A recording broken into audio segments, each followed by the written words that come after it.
But this is more than just a story about We Charity. Behind all the coverage is a deep, untold story of a lot of painful loss. This is about what's gone on behind the scenes.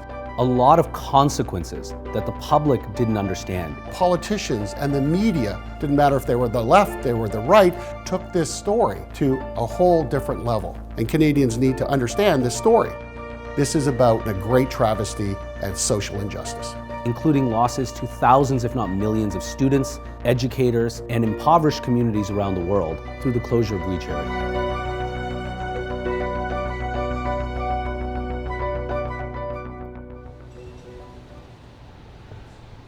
Ladies and gentlemen, the president of Optimum Publishing International, Mr. Dean Baxendale.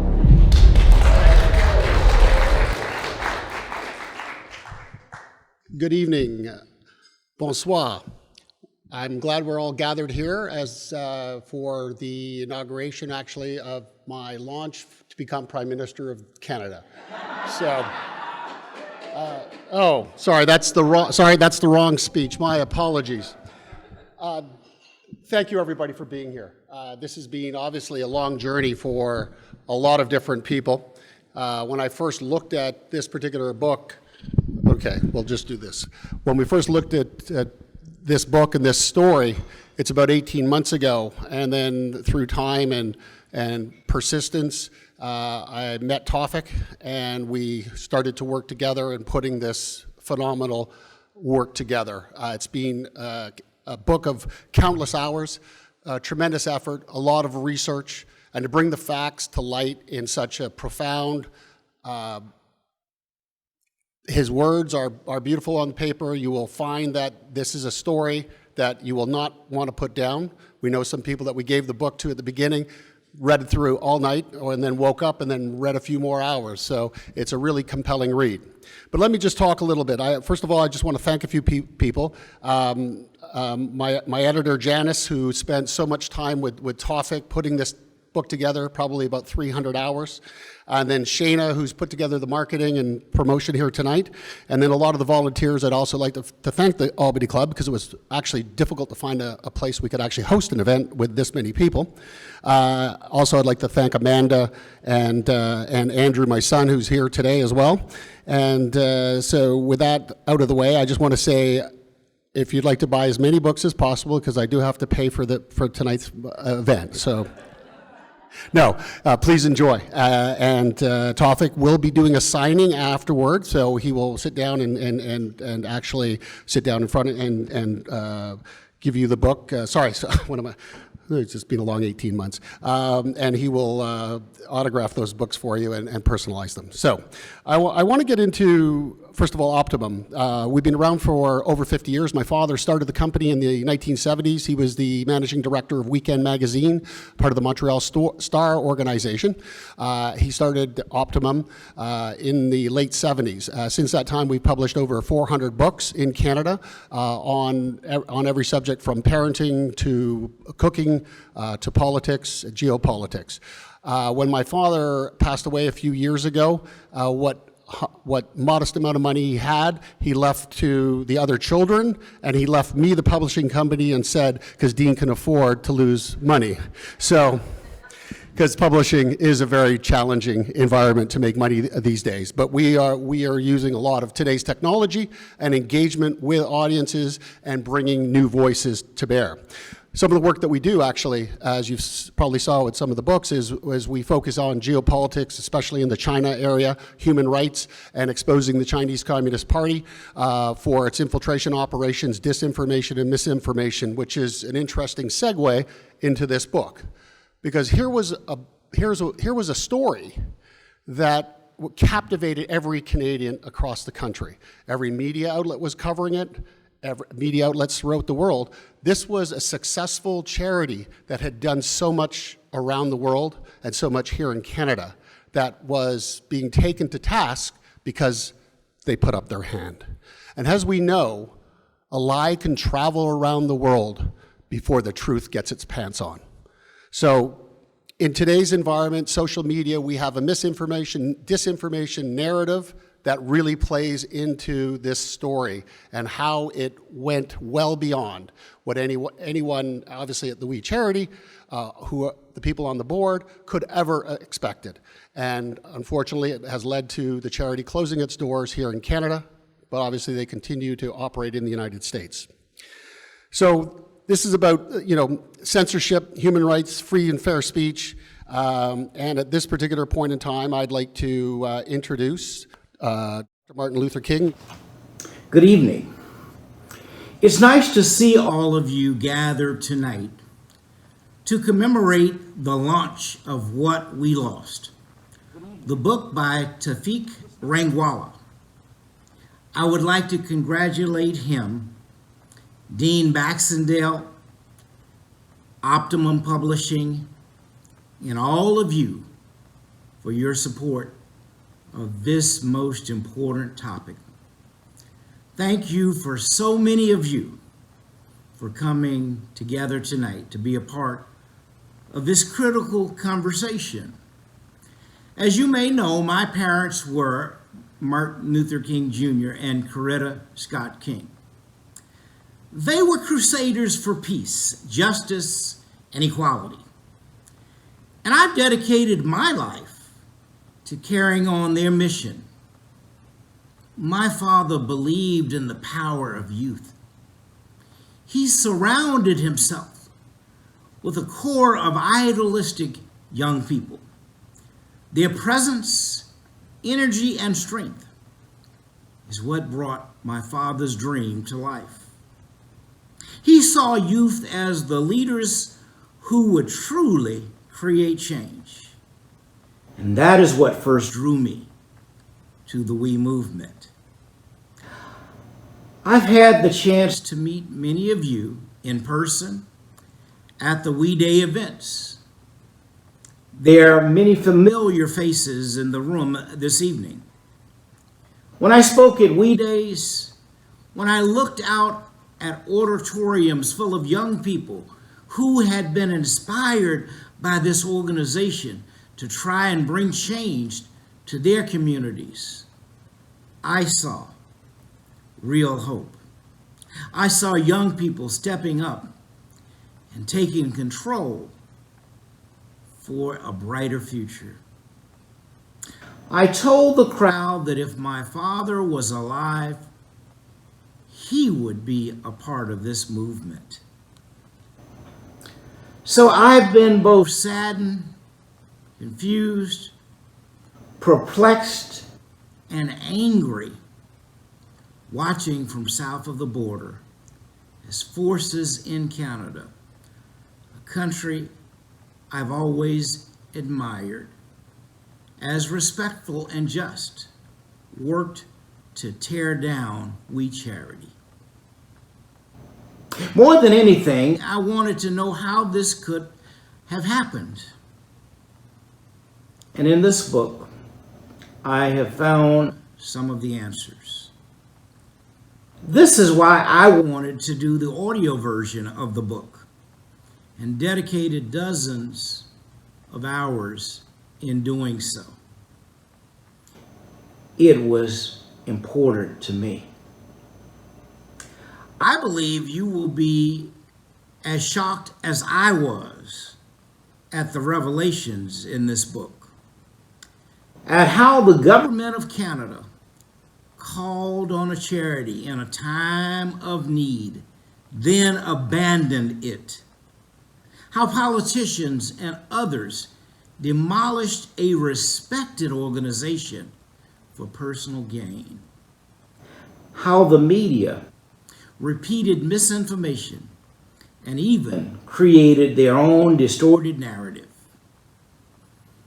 And most of all, how it seems Canada might be following America down a dark path of social division and hyper-partisanship.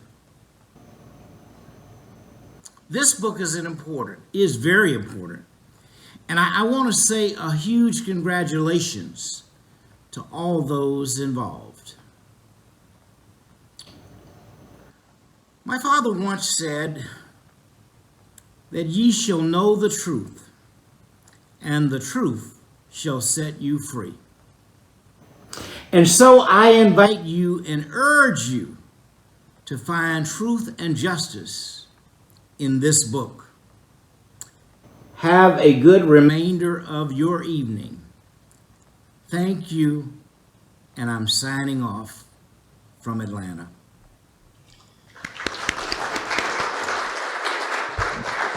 Some very powerful words from Martin Luther King III. In dramatic fashion, again, I think we look at Canada right now and see ourselves at a crossroads with respect to how we're dealing with social issues, how we're, well, we lost. There we go. How we're ultimately how the media is taking narratives and embellishing them and taking them to new heights. And unfortunately, people are not, I'm not going to say gullible, but we do consume a lot of information and a lot of disinformation. And trying to set the record straight is hopefully what we're going to do tonight. What I'd like to do now is introduce the former Vice President, I knew it was the United States, the former Prime Minister of Canada, Kim Campbell. Just a couple words about her. Obviously, she's leveraging her dynamics and through understanding of government from the inside out. She certainly knows that. Kim Campbell today speaks on major issues of the day. Her leadership role in several global organizations has led her to develop an expertise informed by real exposure to populations in democratic transition, economic crisis, and gender imbalances, for example. So one thing about Ms. Campbell is that she's obviously been a very dedicated supporter of the We charity. She speaks passionately about it. So without further ado, let's bring Kim Campbell onto the screen. Good evening. I'm speaking to you from Italy, and I'm really glad to be able to say hello to everybody at the Albany Club, one of my favorite places in Toronto. It's such a beautiful location. And I hope you're having a wonderful evening celebrating the launch of What We Lost, Tawfiq Rangwala's wonderful book about the so-called We charity scandal. I wrote a foreword to the book, and I don't really necessarily want to add to that, except in the book, in the foreword, I spoke about two things that I thought were important to me. One, the idea of answering a call to serve, and certainly all of this scandal, so-called, began when we answered a call to serve, even though they didn't particularly want to. They had to close things down as a result of COVID, but they had actually unique skills to be able to run a student program in that first summer of COVID. So they answered that call to serve. And secondly, what it means to be falsely accused. In my life, I've had a lot of people put words in my mouth and accuse me of things I didn't do. But the impact was mostly on me, but I know how hard it is and how frustrating it is and how your only answer that you can provide is truth. But in this particular scenario, people weren't interested in the truth. And every time people made suggestions or accusations or assertions about Craig and Mark Kielburger, and they responded by trying to be transparent and truthful, it was as if it was kind of a whack-a-mole. And people said, well, we don't care about that, or don't confuse us with facts. Now we want to care about this kind of thing. And so what We Charity did was, maybe the boys learned this from helping to renovate houses when they were kids in their summers. But what they learned was when people came to Africa or the other places, I know only can speak about Kenya, to help build schools, that if they could be involved in building a stone wall, they weren't skilled enough to build a whole structure, but if they could do part of it, that connection to the actual work would give them great pleasure. And that's certainly what you saw. So We Charity and the projects that they did, both the things they did for young people in Canada, motivating young people in schools to care about their communities and to work together. They created clubs. So this was this idea of working together with other people to try to make your society a better place or to try to solve problems.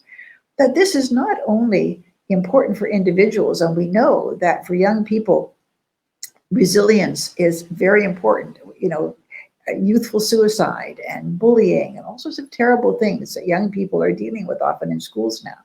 But what we programs did was to try and give students resources to overcome those pressures and to feel good about themselves and to put themselves on a road to happiness. And one of the politicians who, in my view, abuse the immunity that parliamentary committees give to parliamentarians to say things that they might be held accountable for outside of Parliament, attacking we and attacking the Kielburgers in an outrageous way, stopped to say that, of course, his own daughter was involved in we and changed her life and put her on the path of social activism. But meanwhile, I'm not going to try and destroy you because aside from the good things you've done for my family, it would suit me to use who you are to attack my political opponent. So it's a very important story. I hope this is a book that will be read by students in journalism and communication, that it will be read by students in political science. It's an extremely interesting story of a case study in Canada of where falsehoods were weaponized.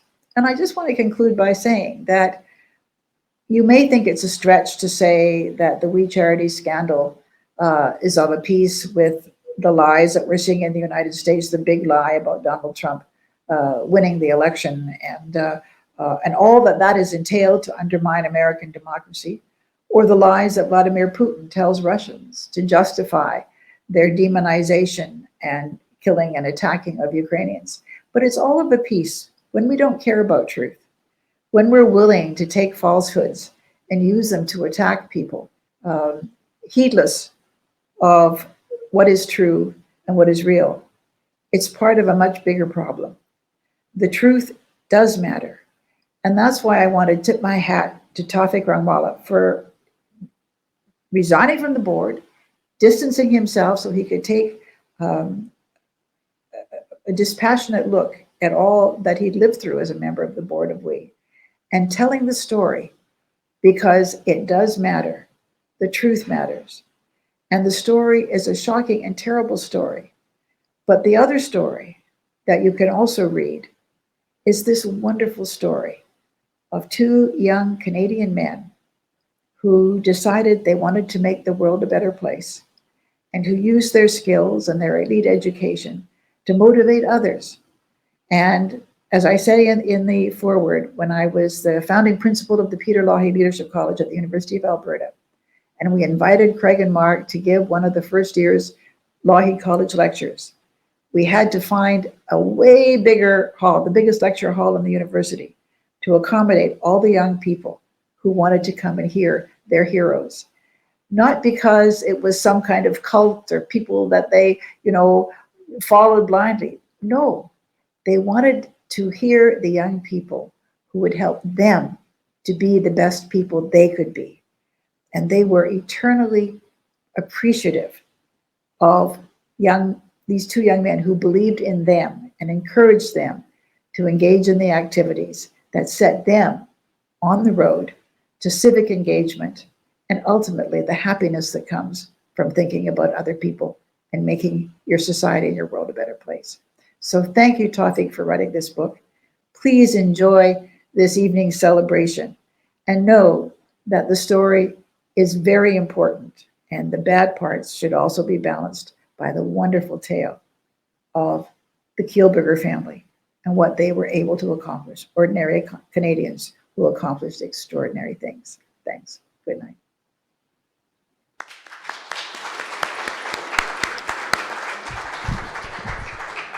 One of the key and most important themes of Kim's address there is something that was important to me and my wife bringing up our three children, is for them to understand that they had opportunities and privileges that other kids didn't have, but what they needed to know most importantly was how to give back and how to be engaged in their community, how to volunteer, because that's how we create a greater community. And the sense that the Kielburgers tried to do this across this country and engage our young children in understanding their civic responsibilities, that is an incredible accomplishment in of itself. And the more people we have engaged in that, the better society that we have. So without, I'm going to bring up our two next guests, but before I do, I just want to bring something kind of important. This is a souvenir from, I've never been to a wee place, but this is Tusker beer, which is the official beer of Kenya. On our family trip, we spent time in orphanages, we spent time in the Masai Mara, we spent time, our Christmas dinner and our Christmas day was spent with a whole village. And part of our trip was to give back.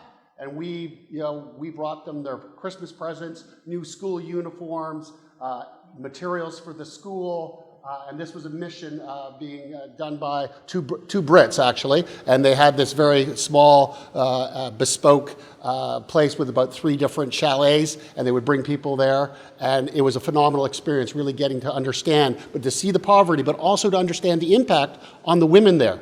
And I think Tawfiq can kind of talk to this a little bit more afterward. And at this particular point in time, I'd like to introduce 2 great Canadians, Emma and Ashley.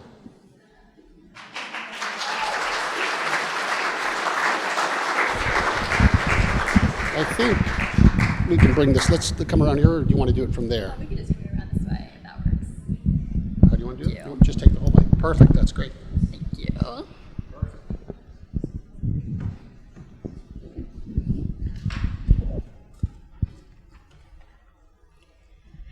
The Cost of What We Lost by Ashley and Emma Diz. The way this was handled was so unjust. Young people lost a movement, and the media lost our trust. We could have told them this would happen from the start, but the media chose to ignore young people when we are the heart. They invested in the org's destruction while the org was investing in youth. When they covered the story, it wasn't even the full truth. For they prioritized the voices of politicians over activists who've been with the org for years. When it came our turn, they pulled the ink out of their pens and blocked off their ears. They thought a politician would have a better clue than someone that's been involved in We since grade 2.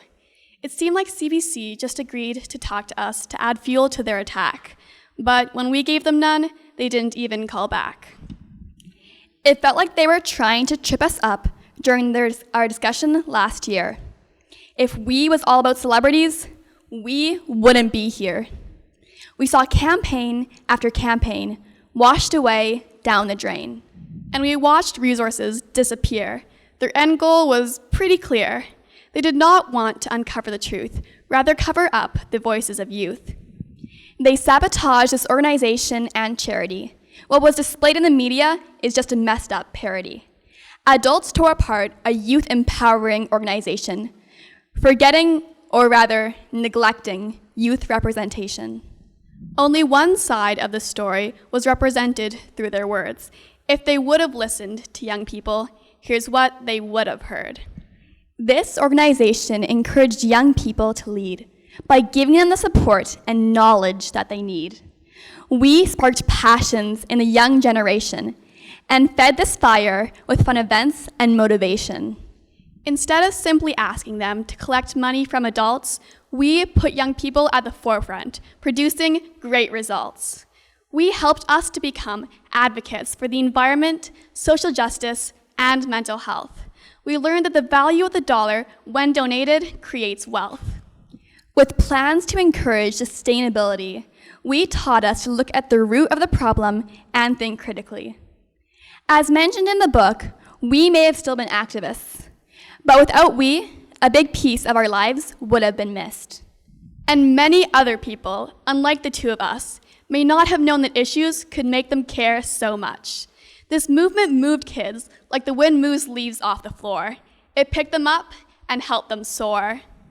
We are here now to talk about what was lost by youth. It had major effects, and we are some of the proof. What we gave to us was a platform we could trust, a connection to others who wanted to do good, a place to be inspired and to be understood. We lost We Day and We Schools, programs and spaces and many tools, structures and resources to run our own campaigns.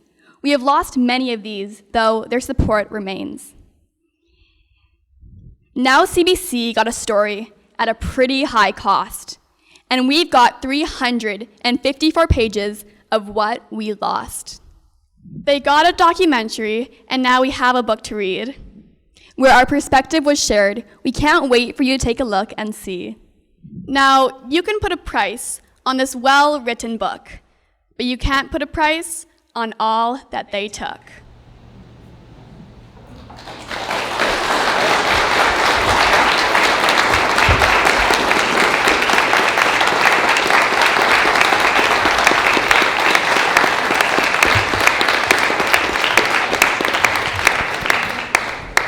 Now, to give us a few words in the book, we are pleased to introduce Tawfiq Rangwala.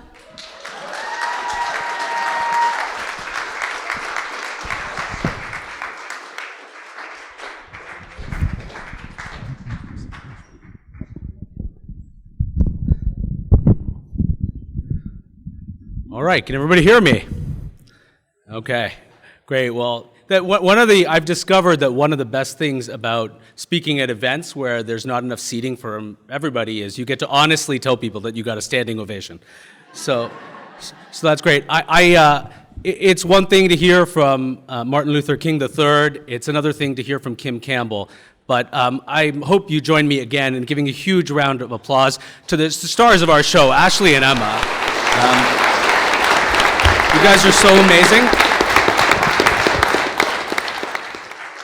You're so wonderful. Ashley and Emma were two of the first people that I interviewed as part of my book writing process, and they really made an impression on me. They inspired me, and they were the two young people who I was most excited about having share some of their thoughts with you. And for those of you who haven't had a chance to read the book yet or are about to make a start, you will certainly find that they are really important characters with very important things to say.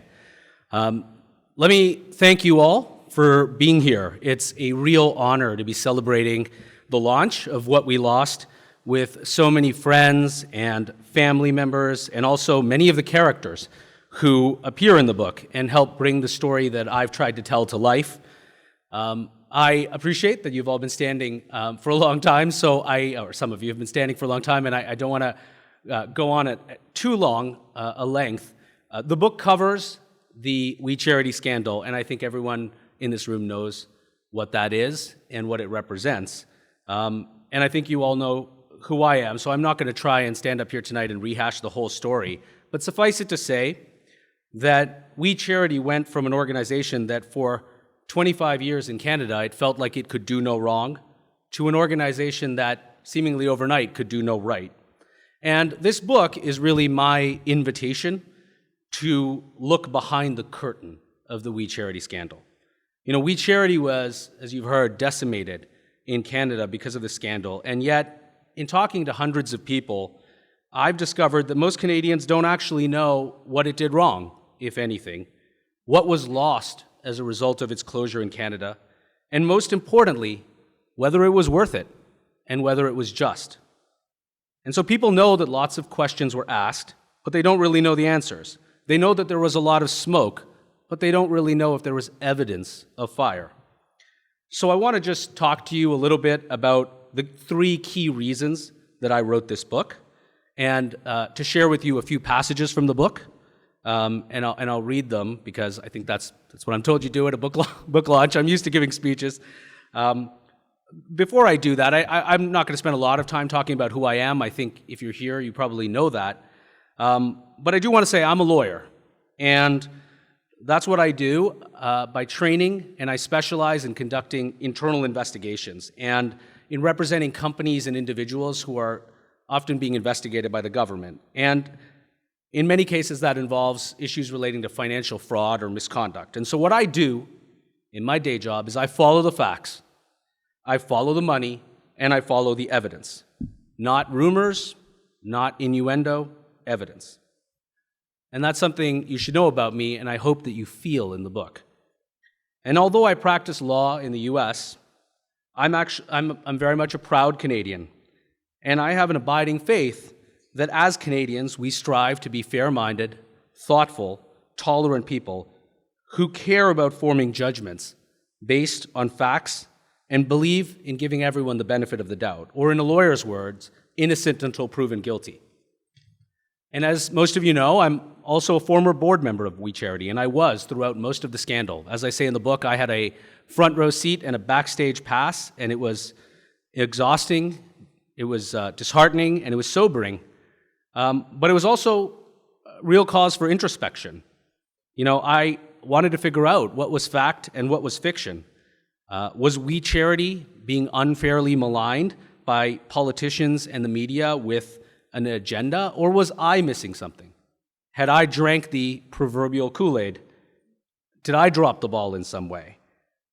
And it made me very nervous. And so I wanted to investigate, and I wanted to ask all the hard questions and test every accusation. Not just hard questions of the media or politicians, but hard questions of We Charity, hard questions of the Kielburger brothers, hard questions of everyone associated with the organization.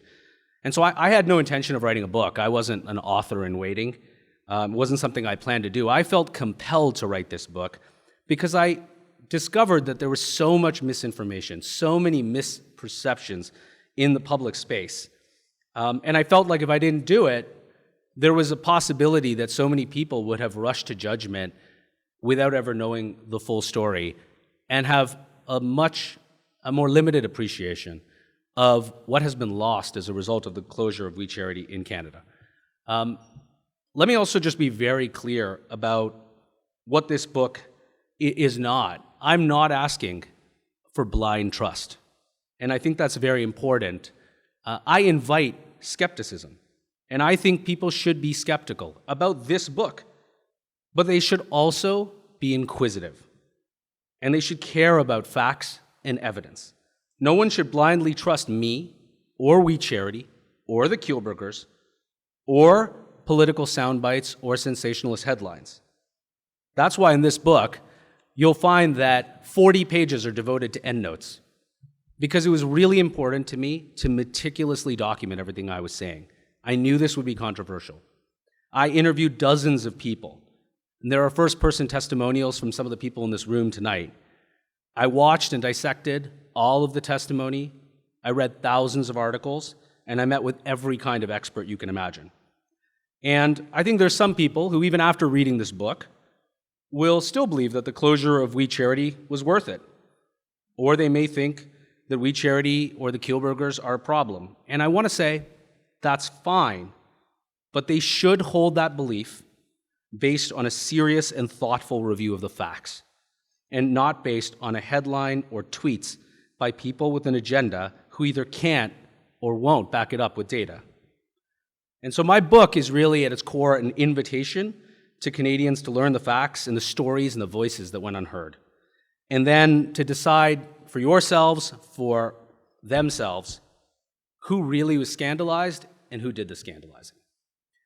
And just to come back then, and before I read a passage, to the reasons I wrote the book. First and foremost, as I've just said, it's to set the record straight. I think many people in Canada think they already know everything there is to know about the We Charity scandal. After all, it was in 125,000 news articles. And so there's a lot of people who say, well, there's nothing more to learn. And I think in reading this book, you will discover that there is a lot of surprises in store. There is a lot of information that was never shared. Lots of people, for example, just to give you one example, think in Canada that We Charity and the Kielburgers had a singularly cozy relationship with the Trudeau government and with the Liberal Party, and that is the source of this scandal. But in this book, you'll learn that We Charity was actually politically agnostic and had deep relationships with all political parties. And you'll see the details and the emails, and you'll suddenly realize that the central myth of the We Charity scandal doesn't hold up. And there's lots more examples like that I could talk about. But setting the record straight is obviously one key point. But a second key reason I wrote this book is to give space to voices that were never heard or that were ignored. The saddest and most shocking part of this whole story is that there has been almost no coverage of students and teachers, the two primary groups of beneficiaries of We Charity's work over 25 years.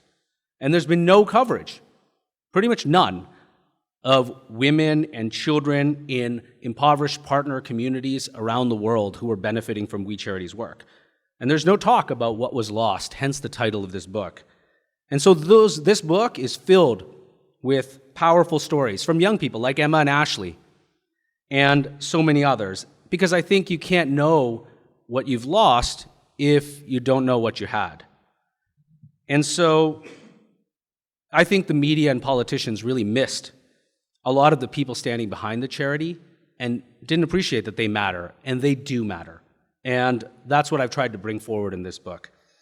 So with that, on those two themes, and I'll touch on a third one at the end, but I want to read a passage from the book that will just kind of give you a flavor for some of the things I'm thinking about. So this is a passage from the introduction to the book. As I wrote this book, I was frequently reminded of an adage commonly attributed to Dr. Seuss. Sometimes the answers are simple and the questions are complicated. In the chapters ahead, you will find previously untold answers to the key questions at the heart of the We Charity scandal, and I think you will find that the adage holds true. Were the Kielburgers really buddies with Trudeau and the Liberal government? And even if they were, did those relationships have anything to do with the CSSG, which is the Canada Student Service Grant? Is there any truth to claims that we engaged in suspect real estate transactions, or that the Kielburgers somehow lined their pockets through the charity? Is there any reason to believe that children, teachers, volunteers, donors, or staff were manipulated or used for some ignoble purpose? Is there any proof that donors to international programs were deceived by the charity? And what do those donors actually think? And perhaps most significantly, did We Charity ever break any laws or harm anyone? What if I told you the answer to all of these questions is no? And yet, as bad as the misinformation and political gamesmanship was, the most disturbing part of this whole affair for me is that no politicians or journalists ever reflected on what has been lost as a result of the attack on We Charity. Nothing has been said about the millions of Canadian young people who will no longer benefit from the charity's programming in over 7,000 schools across the country. Nothing about the loss of initiatives relating to mental health, suicide prevention, and bullying. Nothing about the thousands of teachers who relied on We Schools resources to inspire their students to be engaged citizens. Nothing about all the entrepreneurs who are going to change the world by starting socially conscious businesses with the support of We. And most upsetting of all, barely a mention anywhere of the hundreds of thousands in the developing world, particularly women and children, who will now go without access to education, clean water, or small business initiatives. It's been easy for many people to fall into the trap of thinking the attack on We Charity impacted just an amorphous entity or two individuals.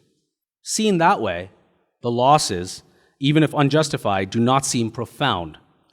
But We is not just a name on a building or a school, nor is it simply two brothers named Kielburger. It's a collection of people who have devoted their lives to helping children and those in need, and millions who have been impacted around the world. You can't talk about what has been lost, however, if you don't appreciate what you had. Of all the phrases that became part of our common vocabulary during the COVID pandemic, perhaps none was more ubiquitous than "you're on mute." That, in essence, was the experience of many supporters and beneficiaries of We Charity throughout this scandal. Their voices were silenced or ignored because they did not fit the narrative that politicians and reporters wanted to tell. To me, the downfall of We Charity in Canada drove home the realization that it's not easy to be different. There's a lot packed into that sentence. We was always different. So were the brothers who founded it and the young people who benefited most from it. When you are on the upswing, difference is often celebrated, and uncommon ways of doing things are regarded as fresh or innovative. But when you are down on your luck or seen as flying too close to the sun, difference invites suspicion. It makes you a target. And whether it's on playgrounds, in newsrooms, or on the steps of Parliament Hill, bullies love to prey on difference. And so that's one passage that I wanted to share with you.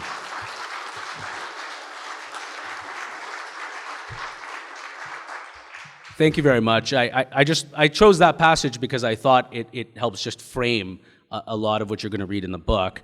And I'll be done shortly. I want to just share one more little thought with you and passage. And it's this: the third reason I wrote this book is because it's a cautionary tale. It goes beyond We Charity and the We Charity scandal. And this book is really about the consequences of hyperpartisanship and the consequences of unchecked media, and media increasingly hungry for clicks and relevance, taking its cues from some of the most fringe players on social media and calling it the news. And increasingly, there's no room for nuance and for answers and any kind of deep investigative journalism. And I talk a lot in the book about why that is really, really damaging and really scary for Canadians and people around the world. And I refer to it in many ways as what I saw as the Americanization of Canadian politics. And I think I want to just end off by reading you a shorter passage, but just that talks about that, because I think it'll leave you with a thought that I hope you carry with you as you read this book. This is a passage that reflects a little bit on what I saw in testimony before 2 parliamentary committees, including after the Kielburgers and so many others had testified, and my reaction to it in sum. Watching it unfold, I could not help feeling that I was witnessing an alarming display of what I see as the increasing Americanization of Canadian politics. I suspect everyone knows what I mean by that. You can call it a zero-sum game, the politics of anything goes, allegiance to party over principles, or the ends justify the means. By any name, the bitter partisanship that characterizes so much of what happens south of the border is something that Canadians have grown accustomed to seeing. Every topic, even one as straightforward as the need to wear masks during a pandemic, becomes fodder for political finger-pointing and posturing. Alternative facts, a term that once sounded comedic, is now the norm in the US as most politicians and news outlets peddle their own version of reality. The hard work of separating fact from fiction is left to erudite publications that fewer and fewer people read. When the public space becomes so polarized, it is hard to get things done and often impossible to find common ground with those of a different political bent, even when people have shared values and a shared history. As a Canadian who has been living and practicing law in the US for almost 2 decades, I confess to having become an American political junkie. But like many consumers of political drama, I recognize that my interest often comes from its entertainment value rather than an appreciation of high-minded policy debates. That is in part because cable news networks and even congressional hearings typically offer only shrill speeches designed for each party's political base. The echo chamber is noisy, and middle ground is elusive, if not absent. As Canadians, and I say this admittedly as an expat looking back in, we have always fancied ourselves above the partisanship that causes many Americans to view all issues through a red or blue lens. After all, we are too polite to succumb to the go-for-the-jugular approach, too thoughtful to form views on important issues by reading tweets, and too secure in our social contract to allow politics to inflict collateral damage on others. To my mind, the We Charity scandal is an invitation to reflect on the validity of these premises.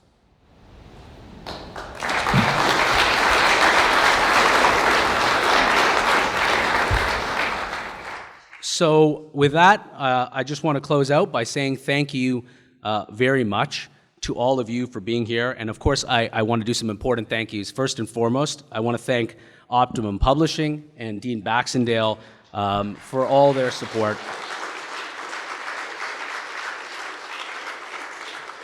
Dean has been my partner in this year-long journey writing this book. We have worked hard together, collaborated well together, and irritated the hell out of each other.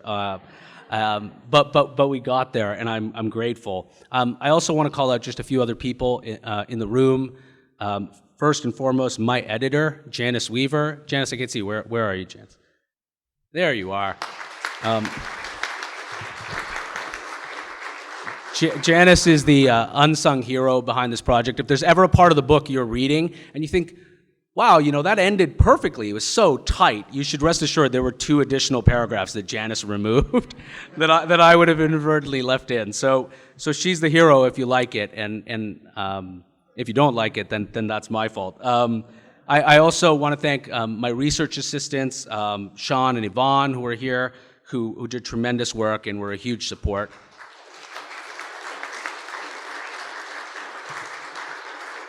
And of course, I want to thank my family, starting most importantly with my wife, Rippy, who was an amazing support through this whole journey.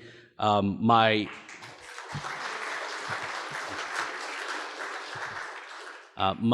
son, my 11-year-old, who traveled to Kenya with me, but who couldn't be here tonight, but was a huge support, including piling up all the books so I could sign them. And my parents who are here tonight, my brother, and many of my closest friends who fully know that they are family to me in every way, and I'm grateful that they could also be here. And most importantly, I want to thank all of the people who participated in the creation of this book. Many of you are here tonight. If you've met a lot of people in the room, you will find that as you read, they are characters in the book. They have contributed to it by telling their stories, sharing them with me so that you can really understand what we lost. And so I'm grateful to all of you who are in the book, and I'm grateful to all of you who have come here tonight to hopefully show your support for the message in the book. And I just want to lastly end off by saying, what can you do? By asking, what can you do? I get that question a lot. Okay, you've written this book, I'm really excited, what can I do? And I just want to say that for all of you who have experienced the We Charity scandal, you know that there are a lot of negative voices out there. There are a lot of reflexive negative views about We Charity in the public space. And those people are going to be loud. They're already loud on social media. And they're not reading the book. They're not thinking about it. They're just saying negative things. And I think the biggest thing you can do is read the book. And if you like the book, if you believe that it has an important story to tell or a perspective to add, spread the word. Tell others, encourage people to buy it, to read it, to talk about it, to write reviews about it, to post about it, because that is the way in which the other side of the story will have some equal footing in the public space. People often, say to me, well, Tawfiq, I was waiting for someone to tell the We Charity side of the story, or I was waiting for an opportunity. When would they get the word out? Or I was waiting to hear when the media would finally pick up on the other side of the story. And I just want to end by saying, we are the people we're waiting for. And so I encourage you to be those people and spread the word. Thank you very much for being here tonight.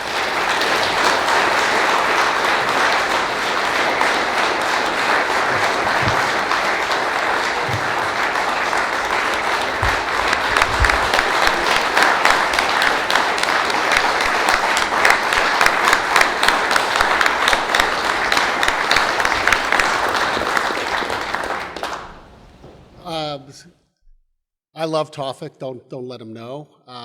He's been actually great to work with. Of course, whenever you do a book of this nature, it's complicated.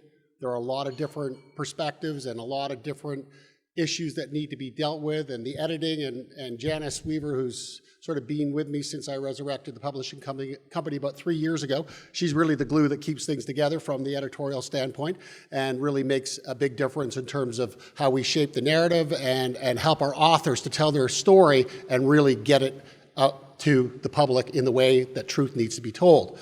On my emails, when I send out to people, the big thing that I run the company really by is something from Aristotle, is that the high-minded person must care more from the truth than what people think.